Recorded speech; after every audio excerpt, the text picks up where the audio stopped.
Hi, everyone. This is Donna Brooke. This is my very first time doing Zoom, so let's hope that this works out okay and that you can see me. I'm playing around with this right now, so let's see how successful I am. Okay, great. Welcome. Again, my name is Donna Brooke. I did this presentation for a group a couple of weeks ago for Marilee and Janice Skeens, and we had some audio-visual technical challenges. So I'm trying to do this again. This is my very first Zoom, and I'm happy to be with you. Today we're going to be doing a talk about breast health. And this is one of my favorite topics, and I'll give you my background in just a second. But the name of this talk is actually Ditch the Ribbon, the Pink Ribbon, and Save Your Life, Natural Approaches to Optimal Breast Health. And as we all know, this is October, and it's Breast Cancer Awareness Month, and the pink ribbons are just out in full force. So I have some pretty strong opinions about this, and hopefully I can share some information with you tonight. So who am I? Well, I am, again, my name is Donna Brooke. I'm a family nurse practitioner in New York. I'm on Long Island, New York, and I'll just give you a little bit of my background. When I started in nursing 20 years ago, I wanted to be an oncology nurse in the worst way. Loved oncology nursing. I was at a large cancer institution in New York City at the time. And what I noticed was that a lot of patients were certainly getting, cutting edge treatments, but that they were also coming to us having had a previous cancer diagnosis, being treated, and now developing a secondary cancer from the actual treatments. And I was starting to get very frustrated. I actually left that and went into a position in hospice and palliative care, where I've spent a good part of my career. But along the way, I met a wonderful woman who worked with us on the team, who introduced me to, I'd like to say, the path. She was studying yoga and Reiki and all these wonderful things, and she really piqued my interest in natural healing. I started studying Reiki and yoga, and I picked up this book by Louise Hay called You Can Heal Your Life, and I would recommend it highly to anyone who has not read it. And in there, it talks about different diagnoses, parts of the body, and ailments, and the corresponding thought processes that could be aligned with that and that may have contributed to the development of that disease, if you will. And I started to kind of look back at my own patients and see that there really was something to this. So this piqued my interest. And so it set me on a path. I've studied many different things over the years, but have become so much more interested in natural healing. And as I became reacquainted with Young Living, certainly the marriage of that and breast health, hormonal health, piqued my interest. And so that's really where my focus is. Although I still do work in Western medicine, I kind of wear two hats, but my passion is for natural healing. And so the topic of breast health is really important because we're starting to see more and more cases of breast cancer, and there are lots of reasons for that. Many people think cancer is just genetic and there's absolutely nothing that you can do about it. If your mother had it, your aunt had it, your grandmother had it, that somehow you're doomed to get this. And I'm here to tell you that cancer, truthfully, is a lifestyle disease. It is not, you are not a slave to your genes, and we're going to talk about that in this topic as well. And so I hope that you'll have some important information to take away and hope. What we're going to talk about today is first the facade of the pink ribbon, the truth about breast cancer screening and prevention, the environmental link, what's in your home that's actually hurting you that you may not even be aware of it, and the link between environmental health and breast cancer, breast health, how to eat right and move your body for optimal breast health, and the power of your mind and the interplay between that and your genes.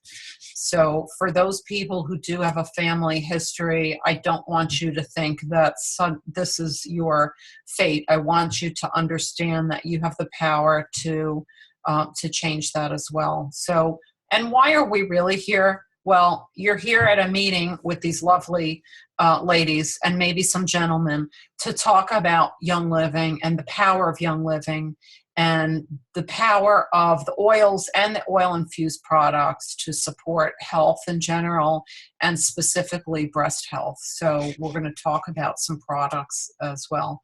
I feel that it's important just to throw up, because I'm a nurse, have to throw up some statistics. I pulled this out of the American Cancer Society site, actually. These are estimated new female breast cancer cases and deaths. This is from 2015. And this is not to dwell on this, but I just want you to look at the ages. When we talk about in situ cases, these are really, some people refer to them as precancerous. But they are very localized, limited, tumors in the breast.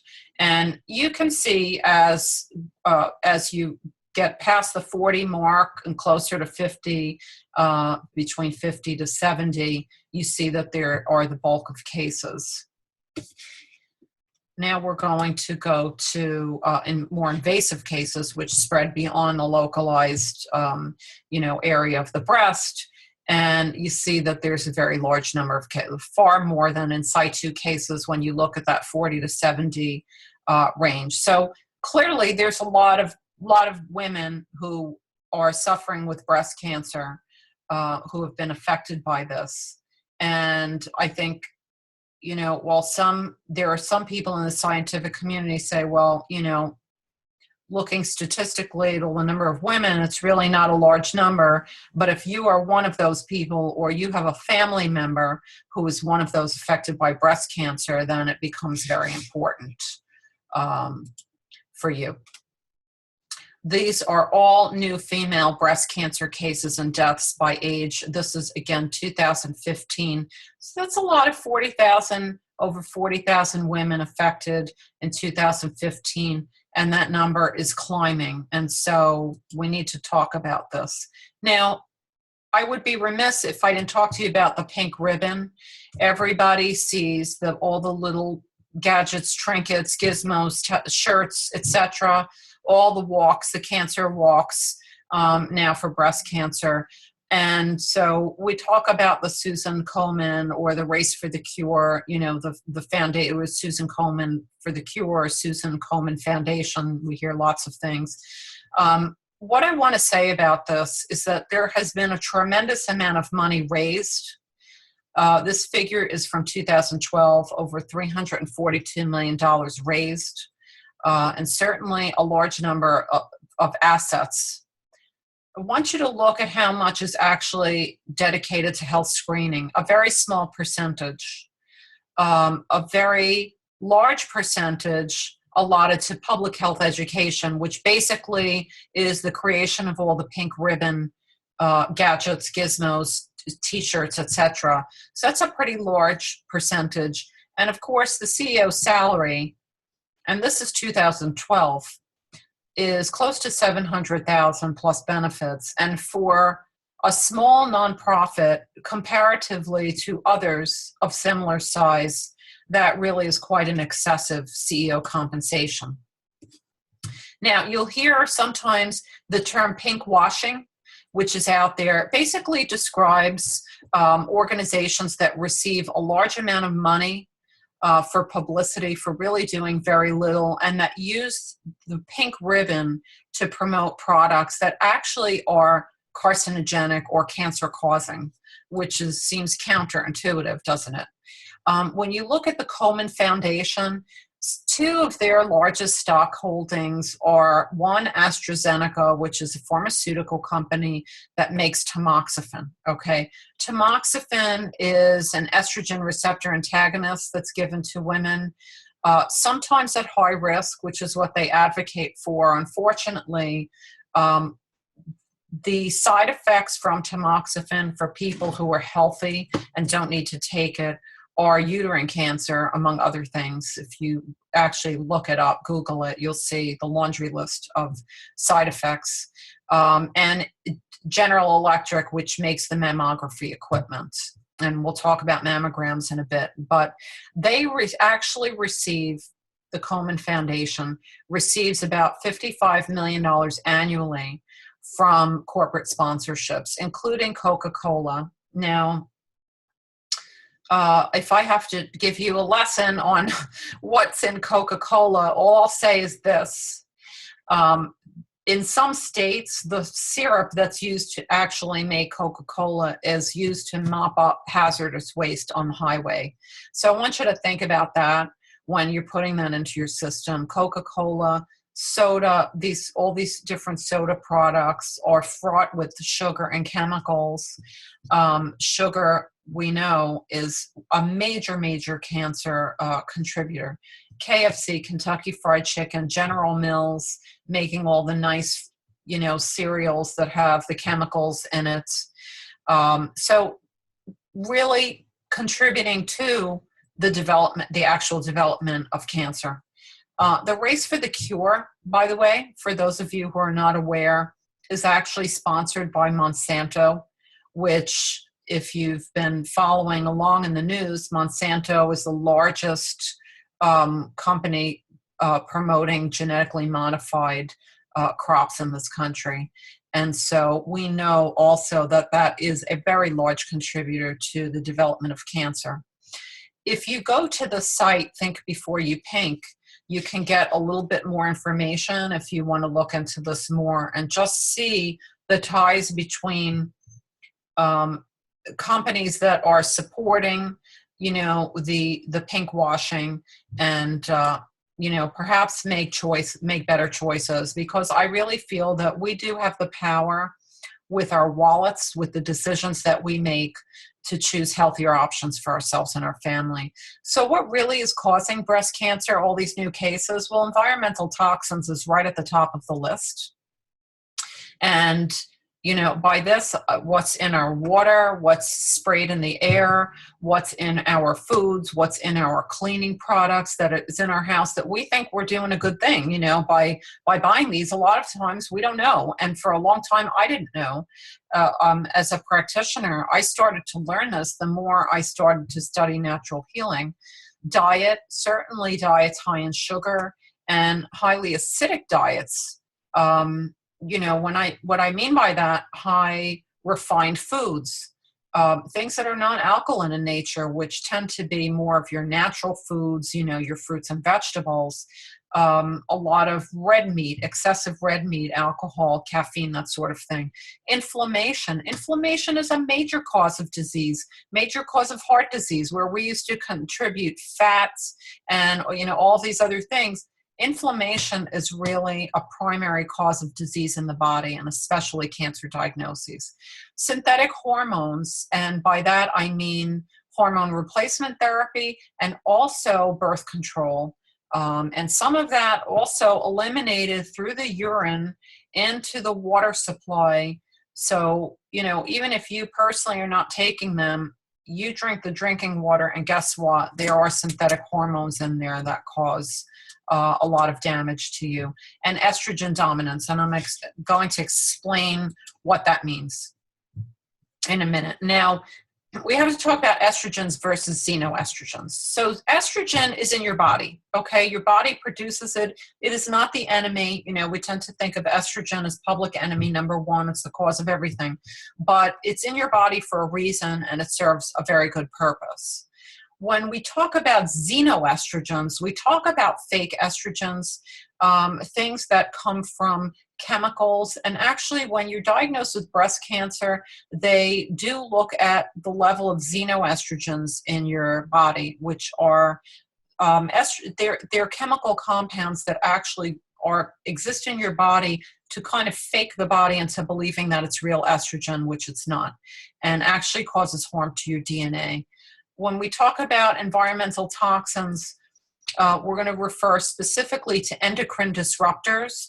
Those are things in your, those nice little powdery, chemicals that you put in your carpet to freshen your carpet before you vacuum, your cleaning fluids, your, I don't know, sprays and powders of all kinds, your air fresheners, all of these actually have toxins that exactly what these are, these xenoestrogens. Food products, our food products are tainted with chemicals. If you buy poultry, for example, that is not organic, usually what they do is they inject them with hormones. They actually feed the chickens grain that is sprayed with pesticide. They inject them with hormones. They feed them antibiotics to fatten them up so they look really nice in the store and plump. And you say, oh, that's great. What a nice, healthy chicken. But you're actually eating all of the chemicals that chicken also consumed. And that's where you get those xenoestrogens in your body. Beauty products. And aside from all of the hormone disruptors, they're also fraught with neurotoxins, which are dangerous to your nervous system. Cleaning products, again, we'll talk about those. And we have healthy alternatives for you. So we're telling you the problem, but I'm going to give you the solution also. I just wanted to show you this for kind of fun, because you see in Cover Time magazine, estrogen, every woman's dilemma. Estrogen is not a dilemma. It's a natural hormone in your body that's produced by your ovaries. And so we need this. We need it to regulate menstruation. We need to prepare the uterine lining for pregnancy. It really keeps you juicy all over, right? From your head to your toes. When we have too much of it, we tend to have breast tenderness. This is when you get your fibroids and cysts. People can develop endometriosis, breast cancer, brain fog, autoimmune disease. And, I see a tremendous amount of rheumatoid arthritis, ulcerative colitis, lupus, all kinds of things, bone loss. And this is where you get your osteoporosis from, and insulin resistance, which is very dangerous because that's just the precursor to diabetes, which is escalating exponentially. Also, when we have deficiency in estrogen, we have low mood and libido, vaginal dryness, inflexible joints, and less focused mentation. So what is estrogen dominance? When we talk about this, it's actually a condition where a woman can actually have a deficiency of estrogen, normal estrogen levels, or excessive estrogen, but they don't have enough progesterone, another hormone produced by the ovaries, to balance the effects on the body.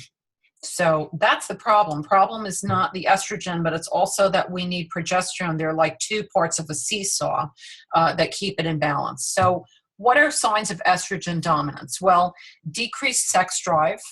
And certainly you're seeing a lot of women who could care less. They'd rather scrub their toilet bowls than be with their partners. And that's not normal, okay, for that to happen. The drug companies have capitalized on this, coming up with all kinds of things to boost libido when this is actually a sign of estrogen dominance. Irregular menstruation in women who are still menstruating, bloating, breast swelling, tenderness, fibrocystic breasts, headaches and mood swings, especially premenstrual or menstrual headaches, and weight gain, specifically in the abdomen and the thighs, where you're trying everything and every diet and all kinds of crunches and everything. You just can't lose that abdominal fat. And why is this a problem? Well, from estrogen dominance, we develop a host of other things, okay? Autoimmune disorders, allergies of all kinds, uterine cancer, infertility, which, by the way, our fertility rates in this country have plummeted. A lot of this is a problem. A lot of this is a problem because of synthetic hormones in large part, and also diets and toxins. Ovarian cysts, increased blood clotting, accelerated aging, and of course, breast cancer. So this is a problem. Now, let's talk again about a xenoestrogen. It's also a xenohormone, okay, so it's a make-believe hormone. It's not real estrogen, but it behaves that way in your body. It's an endocrine disrupting compound that causes estrogen dominance and ultimately breast cancer. These are chemical compounds that they actually disrupt the communication with your endocrine producing hormones. So everything's, without getting very technical, it's all a little cascade. You know, one speaks to the other, and that's, you know, when you have too much of something, it's actually your brain that is kind of the monitor of all these hormones and says, oh, we need more estrogen, or we need more of this or more of that. But this disrupts that communication pathway. And so these are lab synthesized chemicals, okay? These are not the same as phytoestrogens, and phytoestrogens are plant-based estrogens. So these are things that you would find, and let's say you eat a yam that has phytoestrogens. That's much different than something that's made in a lab. And so for those of you that are not aware, to make a medication, for example, what a drug company does is they isolate what they feel is the active ingredient in a plant, okay? And they isolate that, extract it, and they duplicate that in a lab so it becomes a chemical. And because it's all or nothing, it's just that isolated chemical, that's where you get your side effects from. Whereas when you eat a whole plant, you get all of the different components in there are in balance. So they're actually adaptogens. They go into your body and they know whether there's too much of too little of something, and their goal is to achieve homeostasis, which is balance. Okay, but these chemicals have a cumulative effect on your body. So they build up and they cause, you know, they just wreak havoc everywhere. So again, to reiterate, what are sources of some of these xenoestrogens? Well, the synthetic hormones, again, the hormone replacement and the oral contraceptives, all non-organic livestock, petrochemical derived pesticides, herbicides, fungicides, bisphenol A, BPAs, which if you ever buy canned things, canned vegetables, for example, you'll see now some of the companies have BPA free on their label, which is certainly what you want to look for if you're buying any canned, foods of any kind. BPAs are in plastic bottles, so are nice water bottles, unfortunately.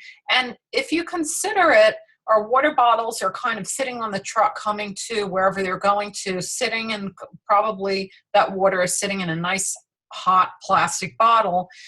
That leaches, those chemicals leach into the water that you're drinking. All kinds of food containers, you know, food cans that have liners on them, solvents in nail polish and nail polish remover, emulsifiers in soaps and cosmetics. The plastics, when they're heated, you know, there's a chemical called phthalates that, you know, is very dangerous, especially if people take plastic foods, let's say, you know, frozen foods, and put it in the microwave. That's also a pretty big source of these xenoestrogens. Parabens in makeup, personal care products, especially your deodorants. Deodorants also are very high in aluminum, mainstream deodorants. And when you think about where you put the product, you put on your underarm. When you look at the cases of breast cancer, a lot of new cases are here in this area they call the tail of Spence, okay, which is where the deodorant goes. So it's important, if you're going to get rid of any chemical first that you're using on your body, the deodorant would be right up there. And your skin, because it's the largest organ, it absorbs all of those chemicals very quickly. So it's important to be very cautious as to what you're using. Mercury in dental fillings, and certainly mercury in things like certain seafoods, you have to be careful. household cleaners, and chemtrails, which unfortunately we don't have control over, are that is derived from actual spraying in the air that is used to alter or manipulate weather patterns. And you can do some reading on chemtrails. You Google that and you'll see that a lot of what they're spraying is actually high in mercury and aluminum. So pretty toxic. Now, I said I would talk about mammograms. So, everybody has very strong opinions about this, but I just, will just, give you the information I have, and you have to feel free to make your own informed decision. But the guidelines keep changing, which makes it very challenging for providers because, you have women that come to you asking questions, and so we're constantly trying to figure out what the right thing to do is. The new guidelines from 2009 suggest that initial screening should begin at 50 and then every 2 years. Now, traditionally, it's been 40 if you have a family history, maybe 35, and then screening annually until whatever age, they feel that you should stop. Now they're finishing younger and younger. They're telling women to don't bother getting a mammogram. But if you take a 70-year-old woman, the risk factor is still there and probably climbs with age. So there's a higher probability with age that you will see a breast cancer diagnosis. So I feel that probably they might be missing some cases. I don't know. But these are the guidelines. Doctors are still pushing for the age 40 and annual. However, all of that radiation, it just adds exponentially. Every year you go and you're getting a mammogram. Of course, we all know how uncomfortable the test is to begin with, but you're exposing yourself to that radiation, and the increased cancer risk is about 20 to 25 per 100,000 cases of mammography. The excessive screening possibly leads to unnecessary biopsies. The problem is that you have a lot of false positives. Women have density in their breast. A lot of women have dense breasts, especially younger women. So when you're going for the mammogram, that dense tissue is no different than cancerous tissue. And so a lot of times, to be cautious, they're sending women off for biopsies. So it may not be really effective for women with dense breasts. Probably an ultrasound would be more effective, but sometimes they end up doing that also, by the way, with the mammogram. And sometimes they don't get a good film, and they do a second reading, and they bring you back in the room, and so all that radiation is really just adding up in your body. Now, thermography is something that we're seeing more and more of. It's not covered by insurance, and I would say in my area it's about $400 for a screening. It's all out of pocket. It is digital infrared photography. It does detect color changes in the breast, so you'll see red, yellow, blue. It shows inflammation, which shows new blood flow to the area. Now, it means that possibly there's a blood supply feeding that tumor that could be in its microscopic infancy stages. And it is said that they can detect changes 8 years prior to anything that's detectable on mammography. The problem is sometimes it will only detect tumors that are very close to the surface of the skin. So if you have something that's a little deeper, it may not show on thermography, but I think it's worthwhile because if there's blood flow that you're seeing, it can help you to screen, to watch without the radiation exposure, and to possibly look at diet and environmental factors, and maybe make some kind of a course correction before you get a diagnosis. Now, I said we talk about food, and we're definitely going to do that because I personally believe that food is definitely an important contributor to cancer diagnoses of all kinds, not only breast cancer. We're starting to learn that link a lot more. This quote by Hippocrates, the father of modern medicine, "Let thy food be thy medicine, and thy medicine be thy food," is very, very true. and a lot of actually functional medicine doctors are using that quote exactly to show the power of nutrition to change your genes, change your the possibility of developing a diagnosis that you don't want. Now, some nutritional guidelines, I pulled a lot of this out of my Ayurveda training too, because I feel that this is important. We are what we eat. Okay, so what we put in, garbage out, healthy foods, and good, we see that. You see that on your skin, you see that in your energy levels, you see that, in your blood work. The preparation of the food is also very important. The way we prepare our foods,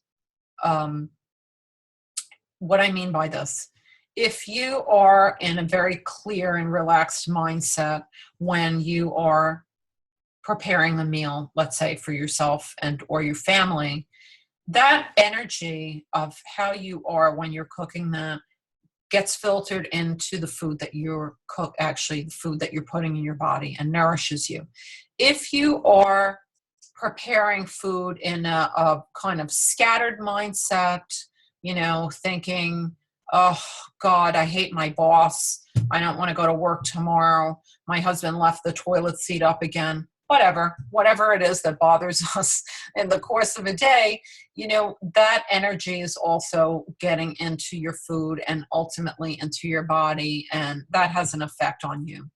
Also, the quality of the food. Certainly, we are mindful of budgets, but I don't think that it's really more expensive to eat a healthy diet. I think that we have the ability to make better choices, the best choices, just knowing, especially the list of, highly toxic vegetables, let's say things that are more likely to have pesticides on them, maybe choosing organic in some areas and knowing where we can, spend a little less if we need to, and certainly trying to find the best food that we can afford to buy, and or growing our own food if we have the ability to do that. And buying locally also supports our local farmers and tends to be, of course, much healthier because of the travel time and getting the foods. Let's say we're getting fruits and vegetables from the other end of the country in that transit time, and by the time it gets to the store and they put it out there for you, that's really not as fresh as we would like to put in our bodies. The quantity of food, the amount of food typically in a restaurant, and I don't want to name names, but we all know the big restaurants around the malls, the food quantities are like for 3 or 4 people. They're certainly for more than one. And so in terms of calories and fat consumption and, just overall, intake, it's way too much, way more than we really need to have. The timing of your meals. We do need to keep an even flow of blood sugar in our bodies. Otherwise we develop insulin resistance, we develop diabetes. You should typically be eating every few hours to keep your blood sugar even. And you want to have a lean protein. You want to have fresh fruits and vegetables. We want to avoid high sugary things, especially first thing in the morning. When you think of the typical American diet, people are running to, the coffee light and sweet in the morning and maybe a bagel with cream cheese. And what that does is it dumps a lot of sugar into your body. It's a high glycemic foods. Then you crash in a few hours. And that is really the spike in the blood sugar that we want to avoid. So timing is very important. Again, seasonal foods are always best. Nature knows best. We know that certain foods are created, let's say apples in the fall. Apples are a great detoxifier. They prepare our bodies for the winter, for the heavier foods and stews that we tend to eat, the warmer meals. And then when we get to the spring, we have things like our dandelions, which are also cleaning. They're like spring cleaning for your body, for your liver. So nature made it like this on purpose, and so when we can eat in the seasons, that is very, very important to our overall health. And again, the frame of mind in which we're eating the food is very, very important. So I want to just talk about the big three. In terms of diet, again, I said that an acidic diet is really a carcinogenic diet. What happens is the fat stores the acid in your body as a protective mechanism, and that acid really robs the body of oxygen and slows your metabolism. Now, what some people do, they go on these massive diets where, they start to lose tremendous amounts of weight very quickly.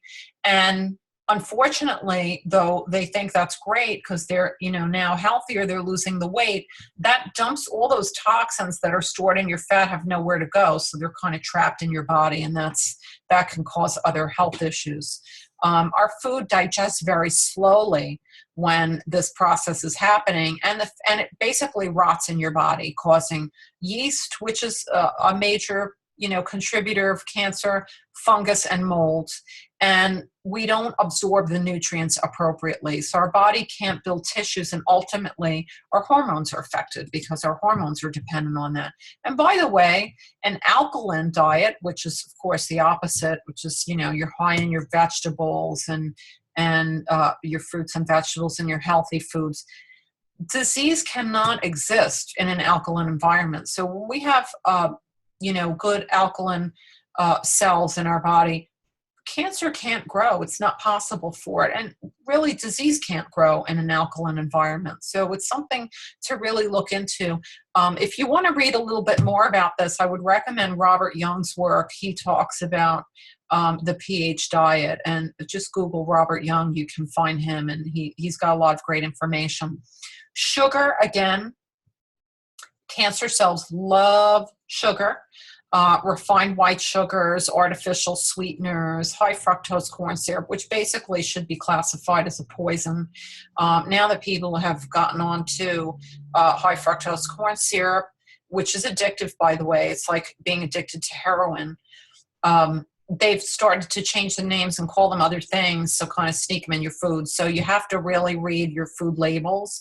If there's something you really can't pronounce, you probably shouldn't be putting it in your body in the first place. It feeds tumors, it encourages cancer growth. And again, your soda, your junk foods, your fast foods, definitely high in a lot of these chemicals. It's important to get the sugar out of your diet. And I don't mean, yes, fruit has sugar, certain sugars you need in your system. I'm talking about chemicals, artificial chemicals. That's, primarily.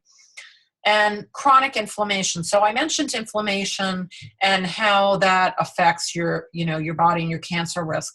Inflammation in general, of course, is part of our body's natural response. So let's say, I were to fall and hit my ankle or hit my hand on something, bang it on something or get it caught in a door. Okay. So your skin becomes red. Maybe there's some swelling, heat, our cells kind of migrate to the area and try to, start the healing process. So that's a protective mechanism that we need in our body. But what I'm talking about is just too much of a good thing, which is not good. And what causes inflammation? Well, again, our diet high in fat, sugar, protein. I mean, like, heavy duty animal protein, which is not healthy, excessive caffeine and alcohol, low-grade bacterial, viral, or fungal infections in the bloodstream and the gut, which, by the way, we're starting to learn a lot more about our gut and the power of that microbiome on the rest of the body. And, this is not new age. This is not something new in Ayurvedic medicine. This is going back 5,000 years or more. They believe that all disease originated in the gut. So this is not a new concept. It's it's important to keep our gut health intact. Environmental toxins, inactivity, not getting up to exercise. And some people say, well, I really don't like to exercise. I don't like to work out. I'm not a gym person. Hey, you don't need any money or equipment to go walking. 30 minutes a day. You don't need equipment to do jumping jacks or crunches, or, go online. I mean, we're lucky that we have the internet. There's so many different workout routines, fun things. Get a hula hoop, whatever it is that excites you, that you enjoy dancing. Just jump around in your, in your nightgown, whatever it is that you enjoy, just to get moving, is really helpful. And stress, public enemy number one. A lot of people say, "Oh, I'm so stressed," and it's kind of the mantra of the 21st century. Everybody's got stress, and yes, we all have stress, and that's natural and a normal part of our experience. But the problem is when the stress is chronic and we don't deal with it effectively, that it really damages our body, and we'll talk about that as well. So some other food guidelines, what do we do? Okay, with all this information, God, Donna, where do I start with this? Well, first, I like to say, let's clean the liver.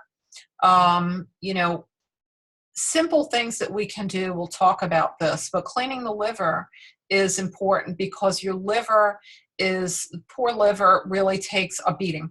All those chemicals, all those toxins, all those environmental toxins, food toxins kind of sit in the liver. And eventually the liver just says, I've had enough, guys. I'm not a factory. I can't clean out all these toxins here.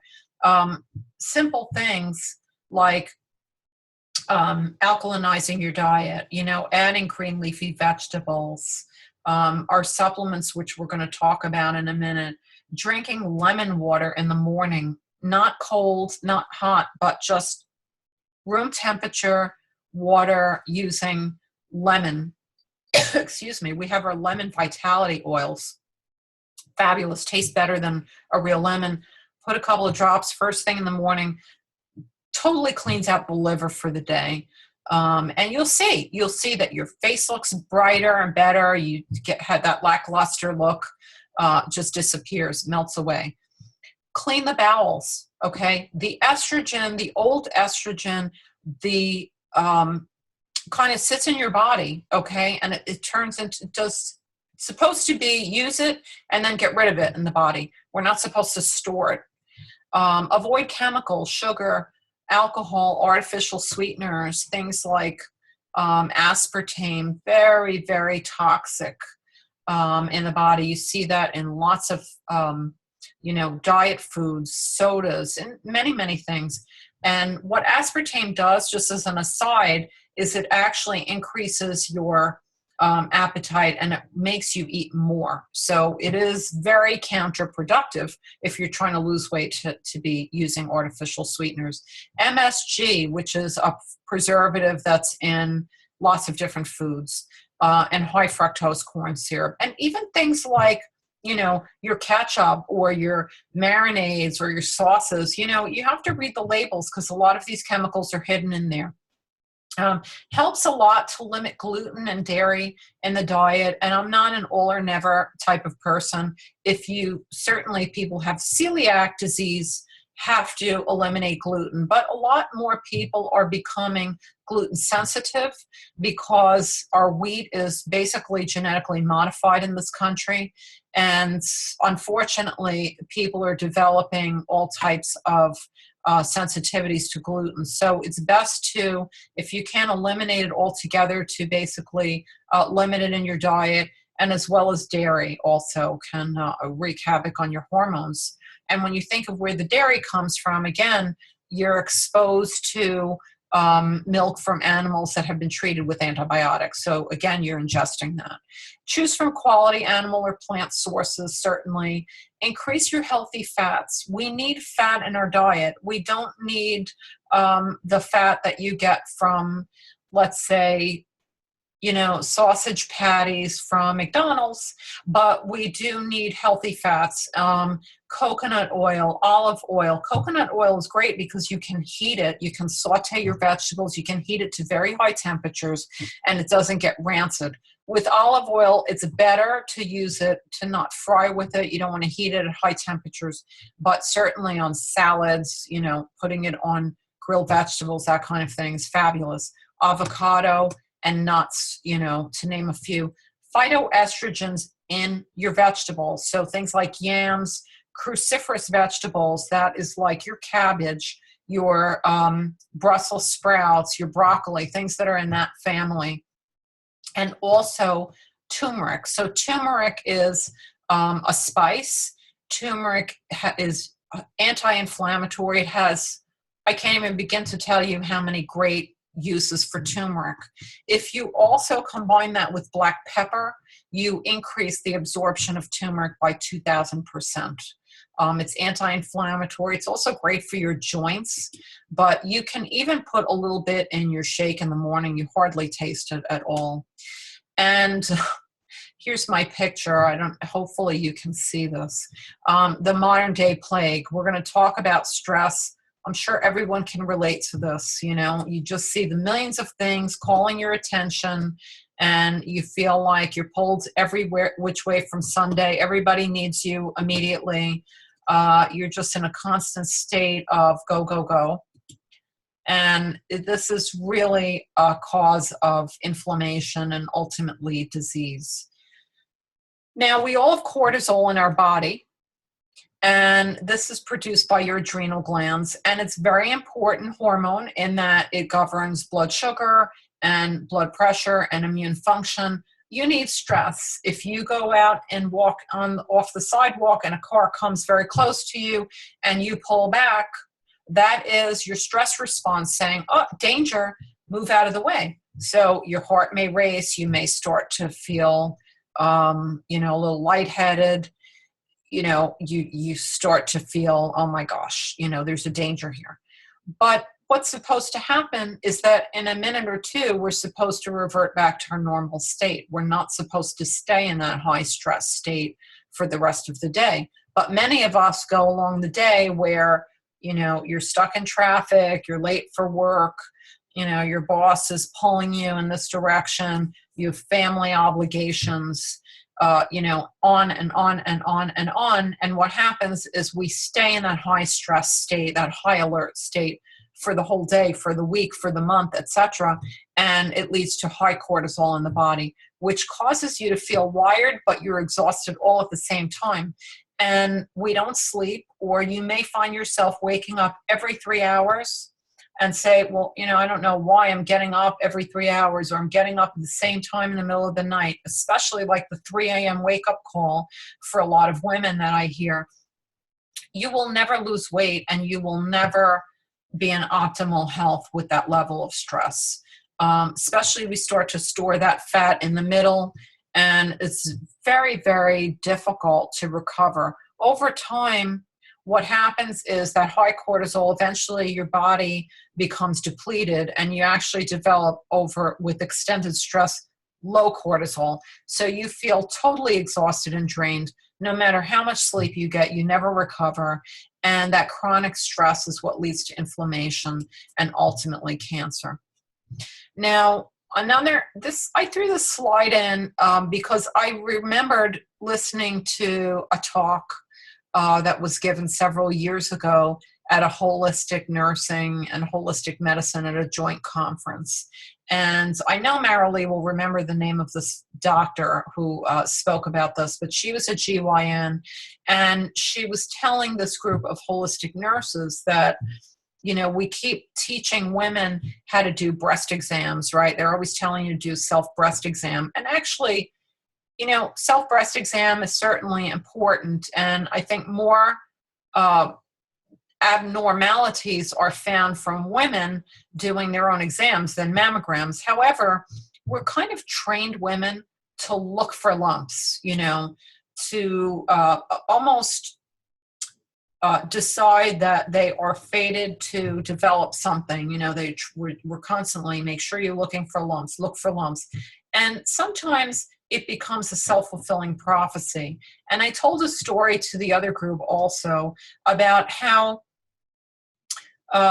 this one woman who was a friend of a yoga teacher that I was going to at the time, she had a pretty significant history of cancer. Her sister had breast cancer, mother had breast cancer, grandmother had breast cancer.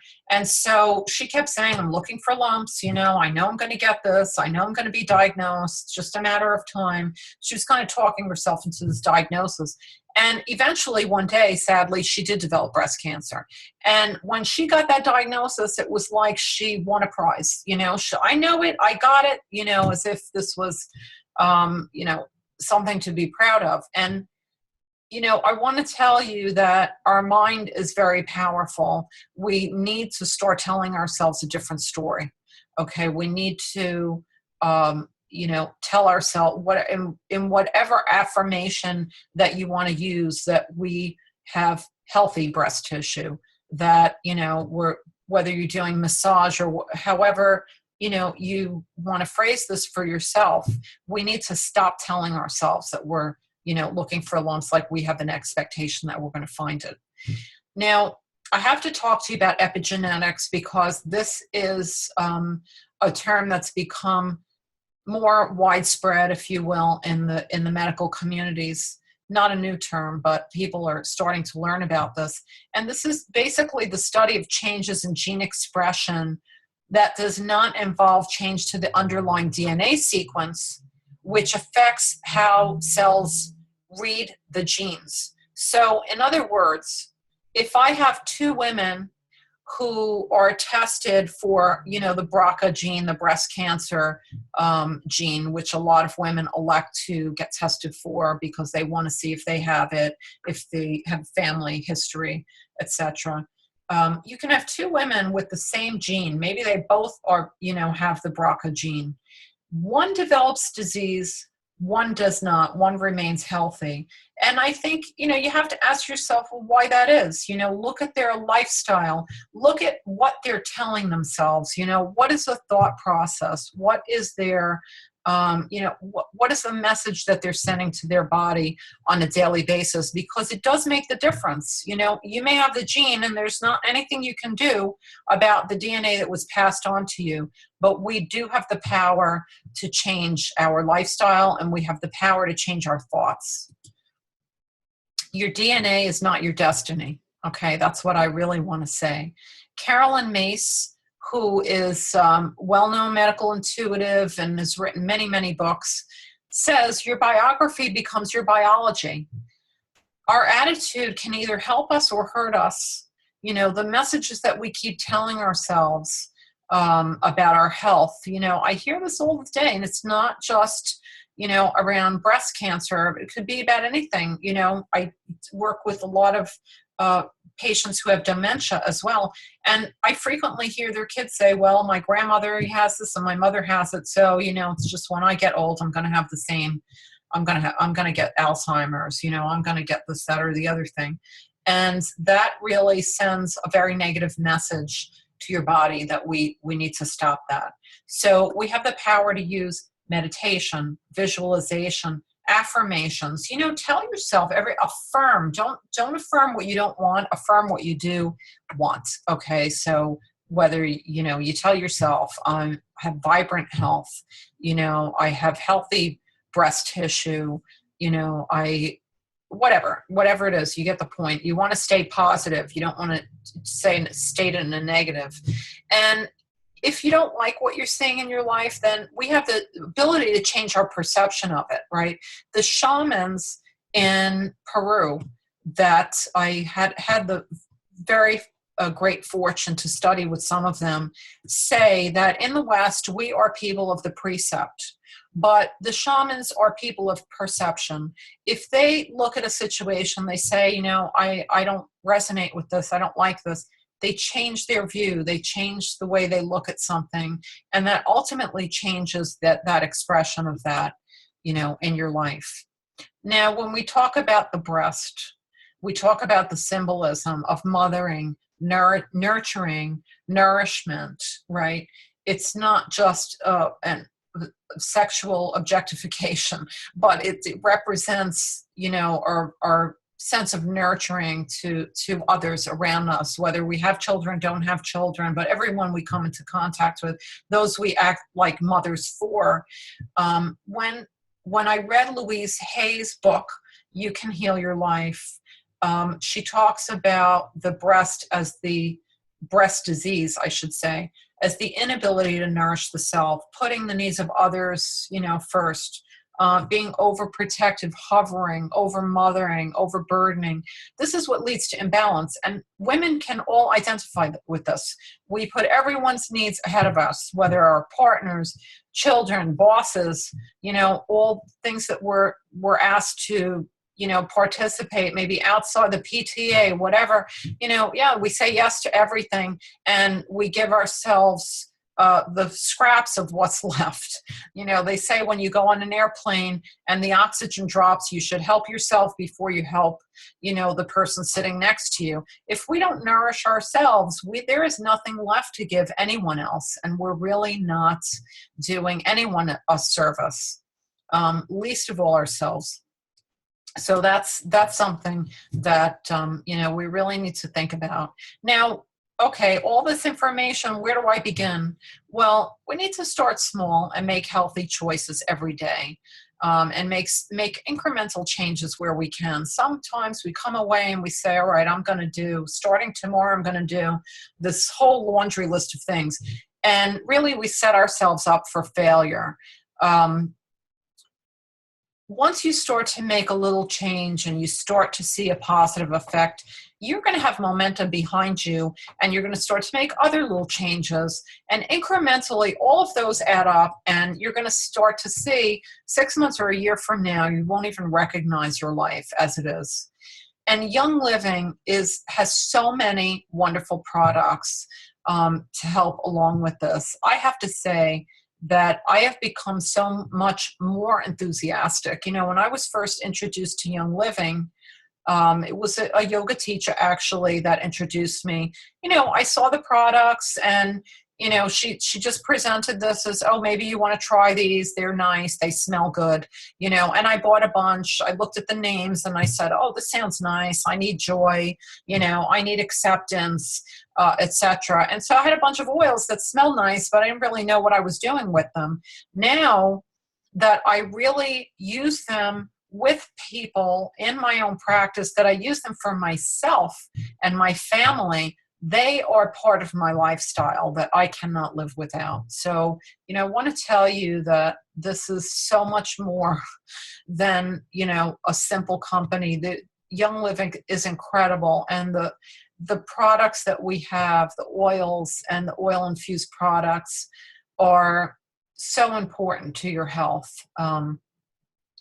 It supports a body, mind, spirit approach. So it's not just about, putting them on your skin or inhaling them, but it just permeates every part of your being, really, truthfully.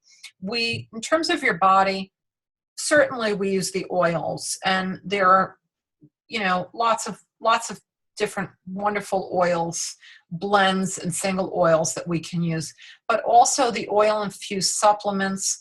The oils themselves help to better absorb the actual substance that you're putting in your body. For example, the multigreens has Melissa oil in it. We're going to talk about multigreens in a couple of seconds. That really drives the greens further into the cell, maximizing your health. We have safe beauty products, no neurotoxins, no parabens, not all that garbage that's being absorbed. I use the body washes. I use the body creams, every day, really, in my routines. The household cleaners, which are the Thieves line, is incredible.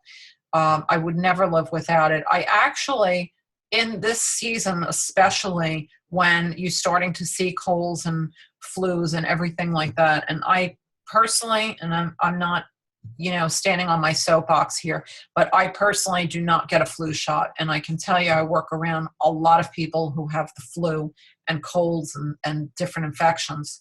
I take my Thieves oil, which is so important to support immunity, and I use it in my diffuser every morning in the bathroom. I let the steam in the shower and the Thieves oil just combine, and I, breathe that in through inhalation and support my immunity. But also the Thieves line and the household cleaners, everything that you clean. I clean my countertops when I'm in my office seeing patients, I clean the countertops with the Thieves spray. I use the Thieves wipes. I use the hand sanitizer, which is great because it doesn't have all those bad chemicals that causes overgrowth of resistant organisms. I can't say enough. We have things to clean your laundry, things to clean your dishes. Every day something else coming out. Now we have the dryer balls, which, by the way, dryer sheets in general, while they just, smell so nice, are actually a major cause of toxicity in indoor toxins in our bodies that get in there through our laundry. So these dryer balls are great that are coming out. They're part of the Essential Rewards this month. In terms of the mind, the oils and the supplements to support stress levels and mood. I've gone a couple of days, I'm rushing around in the morning and just don't get to put all my oils on the way I usually like to for whatever reason. It really makes a difference in the day. I have to say, it makes a tremendous difference in how I feel. So now I make a point of making sure I get those oils on myself, and I carry some in my bag as well. And in terms of your spirit, the oils help you to connect with your higher self, and they have an innate wisdom. The oils, again, are adaptogens. They know in your body whether there's too much or too little of something, and they make a correction so it achieves a balance in the body so that you can bring yourself back into alignment. They're not the isolated ingredients that we talked about in terms of developing medications or, a supplement where they only use that active ingredient. You're using the whole plant, and each has its own personality, much like you and I have our own personalities. And we do not build a resistance to these. So it's not like an antibiotic. Let's say, you've taken penicillin for the similar type of infection you get every year, and, you continue to take penicillin. Eventually your body develops a resistance. It's not as effective as it used to be. With the oils, each bottle of an oil is not exactly the same as the previous bottle of an oil. So therefore, your body does not build a resistance to it, which is really an important concept. They're very subtle, but they're powerful messengers to the body. And they raise the vibration also of your energy field so that you can operate at the best level possible for you with joy and with clarity, with abundance. They just help you to become, I think, the best version of you. And when you are the best version of you and you're in alignment with really who you are, disease is not coming near you with a 10-foot pole. And that's really an important concept. In Ayurveda, we talk about your life purpose and connecting to your higher self. And this is not, about religion or any particular dogma, but our higher self, our innate wisdom knows what we need, whether it's a supplement or a food or, something in the environment to help us. The problem is that we're not connected to that often. The oils help us to really make that important connection. And again, the oils basically bring our bodies back into balance, which is, the most important. So what do we do first? Well, we got to get rid of the junk. The Thieves cleaning line, I would highly recommend, if you're doing anything on a monthly basis, that has to be on your list. I use the laundry powder, the liquid rather. I use the dishwashing powder to wash my dishes, the fruit and veggie cleaner, the hand sanitizer, and the spray, the surface cleaner. The deodorant, as I said again, because the traditional deodorants that we buy in the store are high in aluminum, the deodorants that we have through Young Living are coconut based, and you don't need a lot of it, because I find that sometimes if you glob it on, now you're sweating and you have coconut oil under your arm. That I found out the hard way. Less is definitely more, because you don't want to clog your glands. You don't really need a lot. Just as an aside, I use that, and then I literally put 1 drop of purification under each arm, especially if I feel like I'm going to be sweating, if I have a stressful day. I do that, and I find that it works better than any deodorant that I've purchased ever on the market. Our toothpaste, our Thieves line toothpaste, does not have fluoride. Fluoride is a super dangerous chemical, dangerous to the mind and as well as the body. The Thieves also has the mouthwash and the dental floss as well. And so we also have the skincare products. Aside from the whole skincare line, and there are many things that used to face washes, moisturizers, toners, serum. The Orchid serum is beautiful. The oils, and all of that is getting into your skin.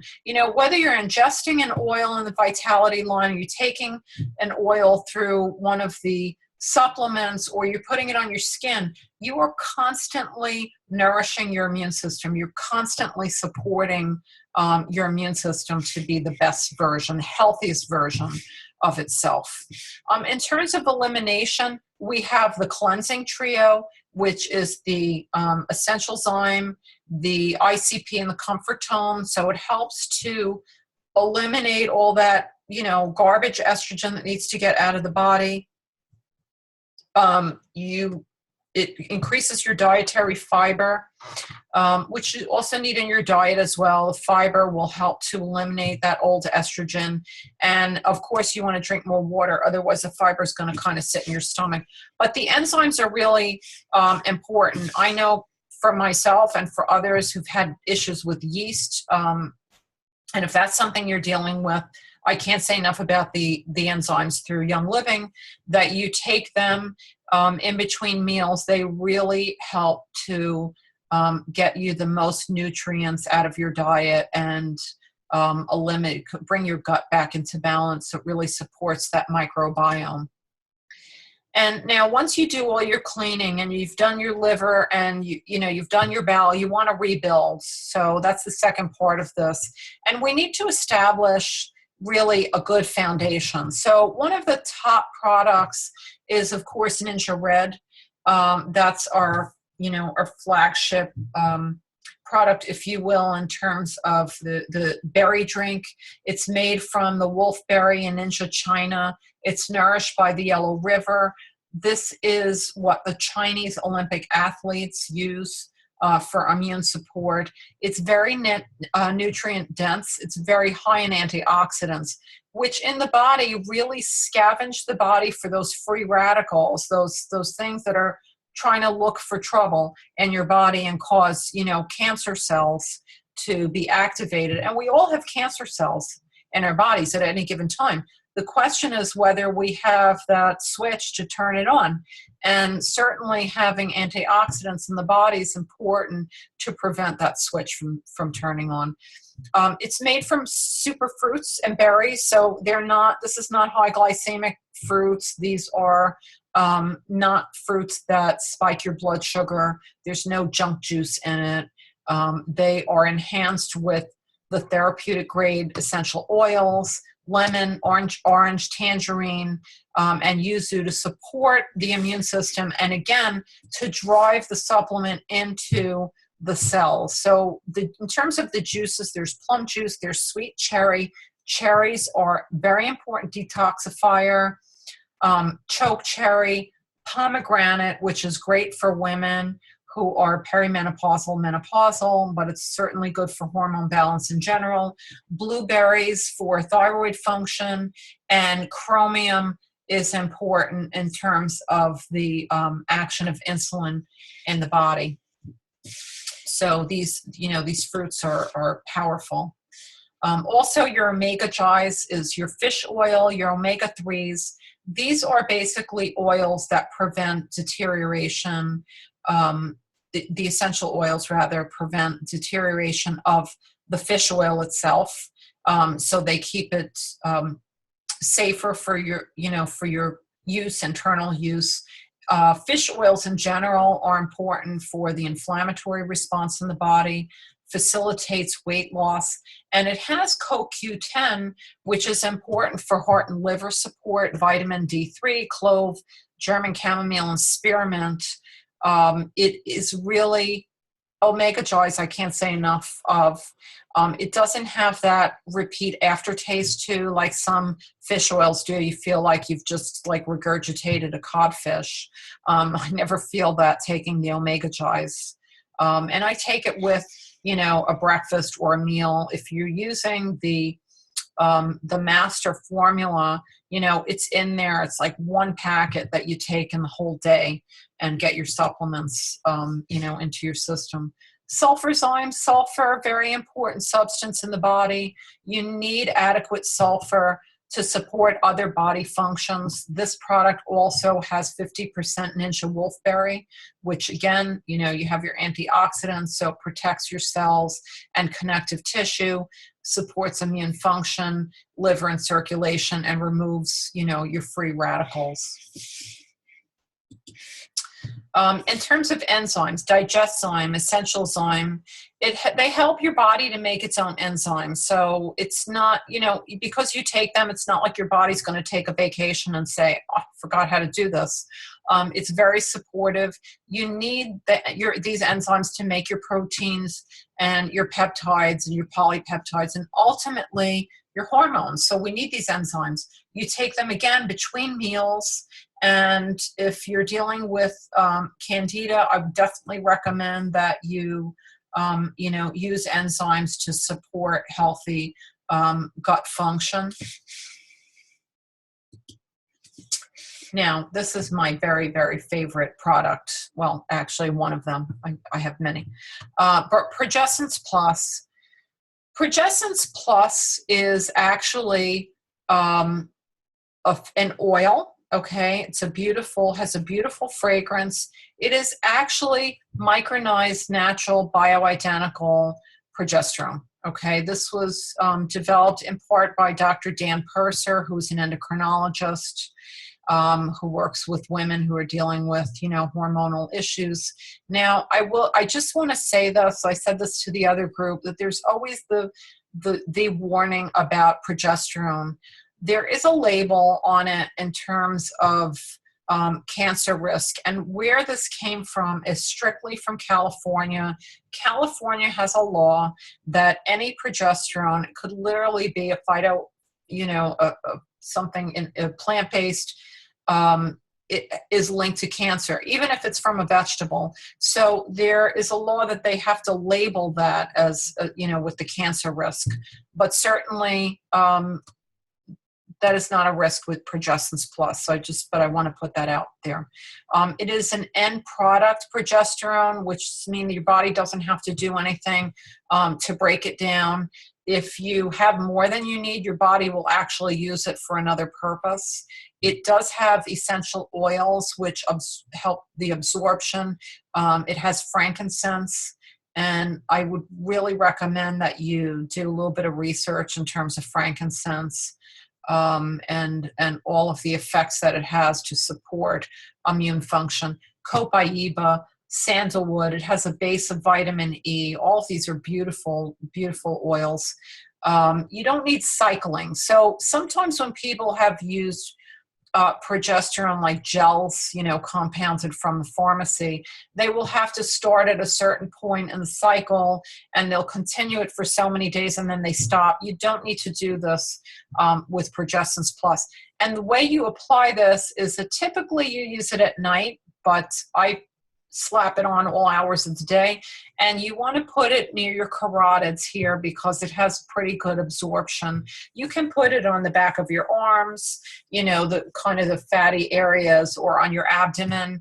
You don't need to, when I was so careful when I first started, I did like a micro drop, I said, oh, let me see how this affects me.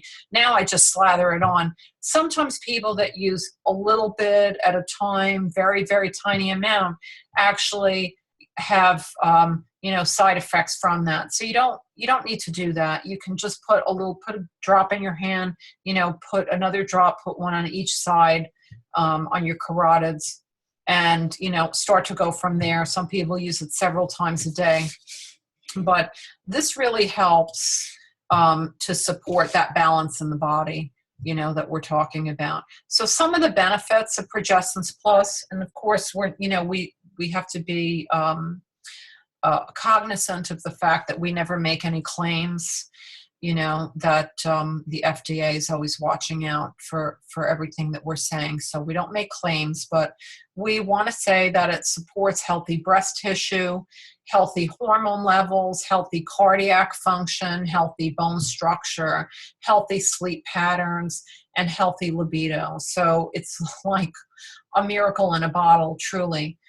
This is something you should definitely try. If you're a woman who is, looking for something to support your hormone health, I would definitely recommend that you try Progestins Plus. Some other oils that are important are clary sage. Maintains healthy estradiol, which is a form of estrogen, which keeps the body very youthful.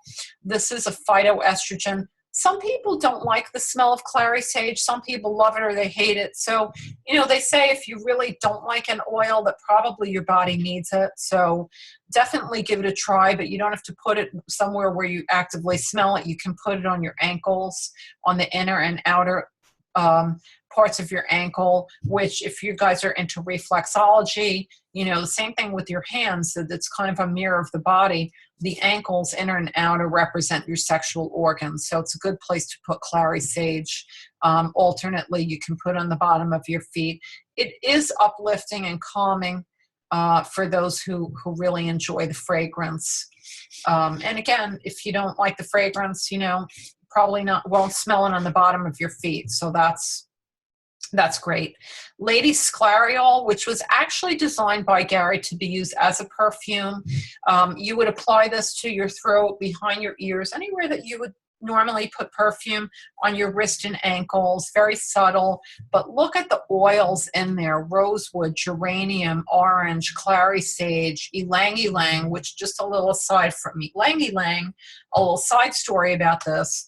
If you are dealing with angry people around you, ylang ylang oil is beautiful. It really diffuses, dispels that anger. Sandalwood, which is a very high vibration oil. Sage, lavender, which is just the mother of all oils, just so many uses for lavender. Jasmine, which is uplifting for the mood. Vetiver and Idaho tansy. And sclerescence. This contains some oils to also strengthen, nourish, and support hormones. There's clary sage here, lavender, peppermint, and fennel. And again, it's just about peppermint, just as an aside. It tends to drive in the other oils. So if you're using an oil and then you're also using peppermint, it helps to enhance the effect of the other oil. And peppermint strengthens the liver as well. Fennel, very, very important to support estradiol, helps to maintain healthy blood sugar levels. And just as another aside, fennel on the throat area, on this chakra, helps to help women to speak their truth. So if you feel that, you're very reserved and kind of holding back on speaking out about something, you should try to use a little fennel oil right here in the crease of your neck. Myrtle and myrrh support healthy thyroid levels. Geranium is great for skin care. And lavender supports healthy sleep, mood, and just about everything. It's like the Swiss Army knife of the essential oil world. Now, some support for sleep. Long-term effects of sleep deprivation are actually very interesting. There are studies that show that people that actually have had sleep deprivation for many, many years can have symptoms that mimic dementia in older age, Also, if you're not sleeping well and you're waking up every few hours, let's say, your body's not rejuvenating itself. You know, we need sleep to help our blood pressure lowers, our heart rate lowers, our respirations lower when we sleep. You know, our brain regenerates itself, our liver. You need that. So if you don't have that sleep, you know, your body's not doing what it needs to do to kind of reboot for the next day. Sleep Essence supports healthy sleep. It does contain melatonin in it. ImmuPro is another great product that has melatonin and some medicinal mushrooms, which are great for this time of year, helps to support healthy immune function. So when you have all the, you know, little bugs that come your way, and if you're a teacher and you have kids that are around you that are always blowing their nose, coughing, sneezing, you know, ImmuPro is a great product too. And some other oils to support that as well. Rutabaga, which some people don't like the smell, but again, you can put it on the bottom of your feet. Stress Away, lavender, peace and calming, beautiful, beautiful oil. And Valor also. Valor, so many purposes for Valor. And now, because there was a little trouble for a spell getting Valor, there's Valor 2 also, which I personally happen to like. Some other things also in terms of immune support: longevity capsules, raindrop technique. For raindrop technique, for those of you who are not familiar, and I'm sure the girls will fill you in, but raindrop is actually a technique where an individual lies on a massage table and with the back exposed, you do certain stroke techniques. You're basically dropping the oil, certain oils, and there are oils in a raindrop kit that you're dropping on the spine, and driving that into the body really helps to support healthy immune function. VitaFlex, which is something like the equivalent of reflexology, so knowing the VitaFlex points. There's a lot of information on that as well, and using certain oils on certain points is very helpful. Massage, certainly, to clear the lymphatics. You know, our lymphatic system is, you know, important for immune function. It helps to kind of keep that lymphatic fluid moving through the body and keeping us healthy. So massage is important. When I talk about fluffing, and I told a funny little story to the other group, but fluffing is really like breast massage. And years ago, I had gone to this workshop that was being held by a nurse who was a massage therapist. And she talked about kind of moving the breast tissue around. You know, she would do it in the morning before the shower. She'd kind of, well, fluff them. I'm not going to demonstrate it, but you get the point. And I said, well, this sounds kind of crazy. But lo and behold, a few years later in the New England Journal of Medicine, they talked about fluffing, in different terms, of course, but the same idea, as a means of preventing things that we don't want to develop in our breast area, let's just say. So fluffing is important. Using oils with that, if you're doing it before bed, you can, you know, use something like lavender oil or the lavender lotion to do that, and kind of gyrating the tissue. You know, we kind of keep the girls all squashed in these stupid underwire bras and everything else. We need to kind of free them from bondage and, you know, allow the breast tissue to breathe. So, you know, massage, whether you deep massage, but just kind of fluffing, just gyrating them around. Dry brushing also does the same thing in the morning. If there are, you know, you can get a dry brush in any store, and really dry brushing the skin. So kind of going with these up strokes, up the arms, up the legs, up the back, you know, front and back of both, helps to get the lymphatic system moving. And that also helps to, you know, prevent things from developing that we don't want.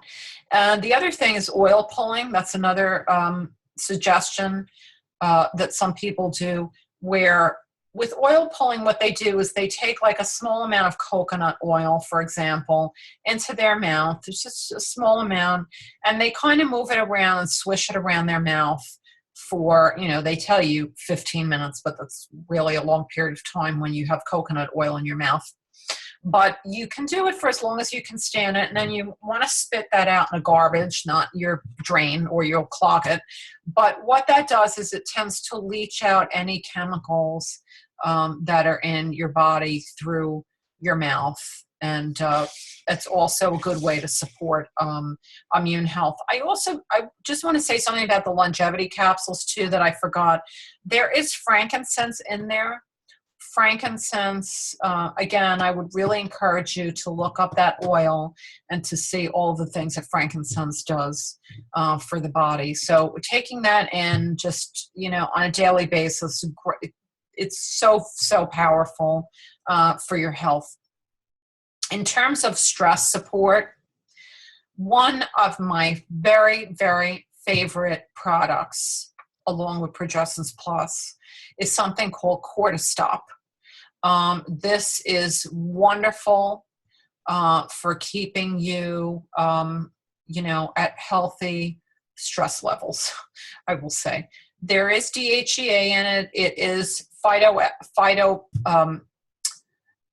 estrogen based. Okay, so it is support for stressful times. It's plant based, I should say.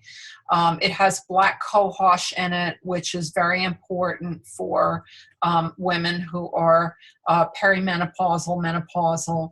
Pregnenolone, which is really the master of all the hormones, kind of the mother of the hormones, helps to, figure out, okay, what do I need to create now more or less of?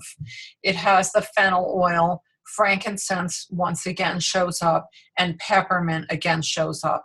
You generally take 2 daily. You can take an additional 2 at bedtime, but this is what you cycle on. You can take it for up to 8 weeks, and then you would want to stop for 2 to 4 weeks before you restart it. So it's not something that you take, every day forever.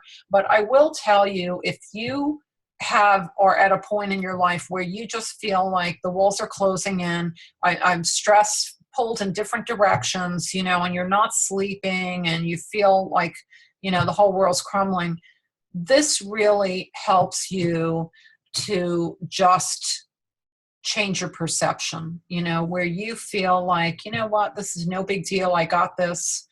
And, you can go about your day, and it really helps to maintain that great sleep, great stress.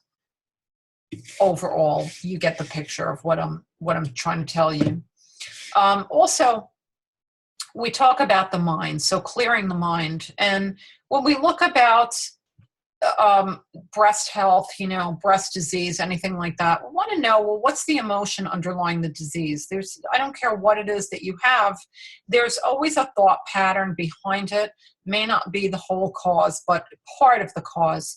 And it's important to get to what that underlying emotion is. So things that support the mind, clearing the minds, and, healthy thought patterns, so to speak. White angelica, absolutely beautiful oil. I like to use it in my palms and breathe it in. In the morning, I like to put it on my shoulders. I feel that it's kind of like having angels on each shoulder. I like to brush it over my energy field. Release also, to release anything that really is not serving you. Any thought patterns, any attachments that are unhealthy to things, people, places, situations that are really not supporting you. Inner child, forgiveness. And, that's an important oil, because oftentimes we hold on to unforgiveness. We hold on to resentments, and that just literally rots in the body, and is a big cause of disease. So it's important to look at, are we not forgiving others? Are we not forgiving ourselves, which is oftentimes the case? Joy, which we can all use a whole lot more of in the world today, maybe over the heart area. But again, whether you're inhaling it, whether you're applying it, whether you're putting in your, diffuser and keeping it in your room, your car, etc. Hope, which, we can all use, again, more of, and Believe. Another, these are all beautiful, beautiful oils. So, use them, put them on a regular basis. Other things that support the mind, well, meditation certainly is a great way to get yourself to that quiet place where, all possibilities exist. What is it that you're trying to manifest in your life? What is it that you need to clear out of your life? All of these things, we all need quiet time, and it doesn't matter if it's 2 minutes. We can't sit there, most of us anyway, in a lotus position for an hour every morning, but maybe we can just sit quietly for a few minutes, and using the oils just help you to get into that quiet meditative space. Yoga also. And yoga's for everybody. It's not for people that are flexible and a size 2 and, can put their leg over their head, which, I haven't been able to do that since I'm 5 years old. Yoga's for everyone. And, it's all about the mind, body, spirit connection, getting all of that into union. I know that Dr. Sarah Gottfried, who wrote The Hormone Cure, she's a gynecologist. I believe she's an OBGYN, who also is a yoga instructor. She's a big advocate on, supporting healthy hormones and yoga. So something to check out. There's so many different types of yoga. There's something for everyone. And quiet time without the appliances. We all have our phones, gadgets, iPods, iPads. I don't even know all the things that we have. And we feel like we have to be attached to it 24/7. That, if it's out of our sight for 2 seconds, the world is going to come apart. We don't need that. We need to just unplug, disconnect, and really listen to ourselves and what we need. Oils to support the amygdala of the brain.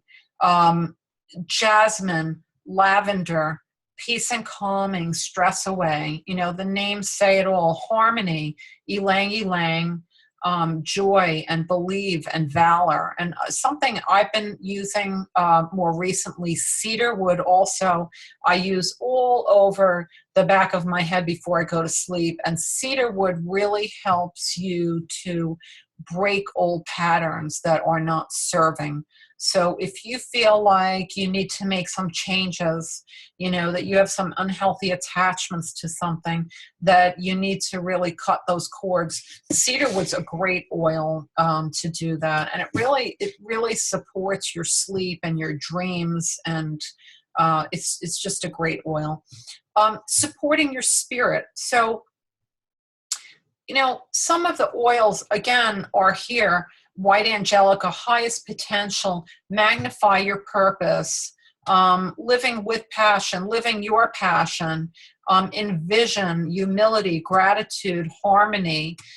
These can all be used in any number of ways, whether you can topically, whether you're diffusing it, in diffuser, whether you're wearing it somewhere, whether you're adding it to, a bath, whatever it may be. Just some things to consider. Ask yourself, are you passionate about life? Are you living your life on purpose?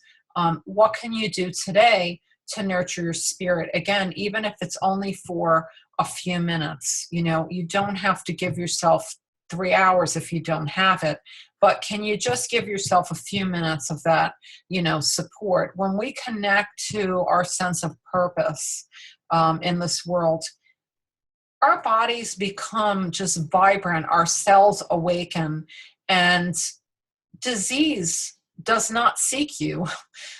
Disease is often something that teaches us something, that gives us a message that says, hey, knock, knock, we need to make a correction here.